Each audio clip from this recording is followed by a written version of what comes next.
प्यारे बहनों और भाइयों, मेरा नमस्कार स्वीकार हो। देखिए, आज हम आपके लिए बताएंगे कि वेद के अनुसार इस संसार में चार पुरुषार्थ होते हैं: धर्म, अर्थ, काम और मोक्ष। तो देखिए, धर्म का मतलब है सत्य आचरण करना। अब सत्य आचरण में बहुत सी चीज़ आती हैं, यम नियम भी आते हैं और हमारा आचरण भी आता है, वाणी भी आती है। शारीरिक और मानसिक ये दोनों तरह से हमें सत्य का पालन करना है। तो यम नियम को जो जानने वाले हैं वो समझ गए होंगे, और इस वीडियो में हम इतना वर्णन भी नहीं कर सकते। तो धर्म का अर्थ होता है यम नियम के द्वारा सत्य का आचरण करना, धर्म कहलाता है। इसमें कोई पूजा पद्धति या कोई बाहरी क्रिया लागू नहीं होती है। इसमें आचरण से मतलब होता है, इसमें ईश्वर ध्यान भी आता है, ईश्वर जाप भी आता है, और हमारा शुद्धिकरण भी आता है, वाणी भी आती है, और हमारे चाल चलन भी व्यवहार में आते हैं। इससे हमारा ये धर्म कहलाता है। तो सत्य आचरण का मतलब धर्म है। अब है अर्थ। तो अब अर्थ का मतलब होता है धन संपदा से। धन संपदा जब हम सत्य आचरण करेंगे या व्यवहार करेंगे, तो मान के चलिए कोई आदमी परमात्मा के निमित्त ही सारे कार्य कर रहा है, तो उसको खाने पीने का, कपड़ा लत्ते का और रहने का स्वतः ही इंतजाम अपने आप, चाहे वो जंगल में हो या वो किसी गांव में हो, अपने आप हो जाता है। और सत्य आचरण करने वाले को कभी धन संग्रह करने की जरूरत भी नहीं है और होता भी नहीं है। अब रही काम की। धर्म के बाद में काम आता है। काम कहते हैं स्त्री पुरुष के मिलन को। स्त्री पुरुष का जब मिलन होता है या संबंध होता है, या संबंध स्थापित करने पर निश्चित रूप से काम उत्पन्न होता है। उस काम से क्रोध उत्पन्न होता है, जो विनाश करता व महाशत्रु है। और क्रोध से गाढ़ा मोह उत्पन्न होता है, और मोह से स्मृति नष्ट हो जाती है।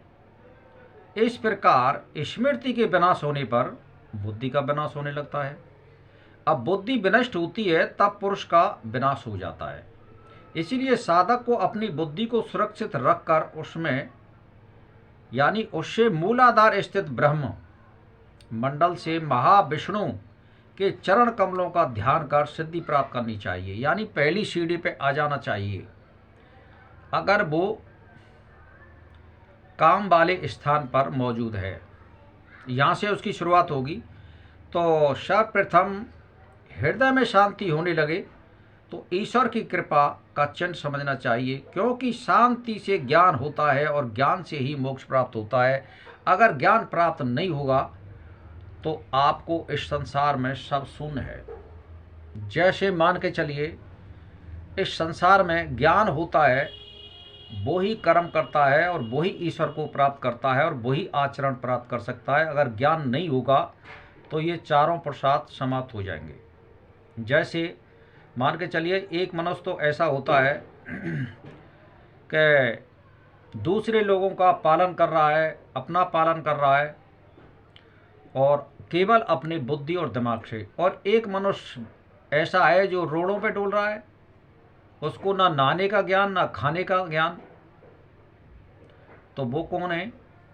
वो बुद्धिहीन है, जिनमें बुद्धि नहीं है। तो मेरा कहने का मतलब, बुद्धि से मतलब ज्ञान का अर्थ है। जिनमें ज्ञान होता है और ज्ञान मनुष्य मात्र को दिया गया है, और अगर वो सोच समझ के चलता है तो उसको ये स्वतः ही प्राप्त है कि अच्छा और बुरे को सभी मनुष्य जानते हैं कि मैं अच्छा कर रहा हूँ या बुरा कर रहा हूँ। नहीं जानते हैं तो किसी पे से वो शिक्षा मिल भी सकती है मनुष्य से।